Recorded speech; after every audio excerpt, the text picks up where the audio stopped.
mga loyalista nga na mga vlogger, di ba? Mga kakamping na mga vlogger. Ito, malapit na daw yung hearing ulit ni BP Sara. Parang April 22. Yun yung mga pinapalabas nila. So, nung nakaraan, yung tinatawag nyo na star witness, lalo na sa mga kongresista, sa mga magkakasama dyan, magkakaalyado sa pagpapa-impeach laban kay BP Sara. Shoutout sa inyo lahat, mga buhaya. I-briefing nyo kasi ng maayos yung tinatawag ng star witness na kidnapper, na convicted, di ba? I-briefing nyo ng maayos yan. Kasi tingnan nyo to, nung unang hearing, yan, grabe yung pagkakabisado niya dyan sa script niya. Pero, nung pini-question siya, utal-utal, sablay.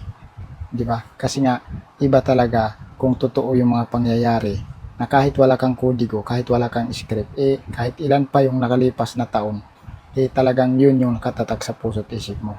So, hindi ka magkakamali. Di ba? Katulad yung alias Bikoy, napakalinaw, wala siyang script. Di ba? Nung siniwalat niya yung mga nasa likod sa mga anomalyang papanira niya sa mga Duterte. So, si Ramil Madriaga kasi, talagang gawa-gawa lang naman kasi yan, script lang. Kaya, alam na natin, nasasablay talaga siya. Di ba? So, yun yung pinagkaiba sa makatotohanan at sa gawa-gawa lang. Di ba? So, shoutout sa inyo, mga timbuaya, mga loyalista nga, mga vlogger, mga pinklawan. So, timrehan nyo na yung tinatawag nyong star witness na convicted na kidnapper na si Ramil Madriaga, na ayusin yung pagre-review sa script para hindi siya magkautal-utal, hindi siya magkamali, hindi yung tipong sasabihin niya ay nakalimutan niya na.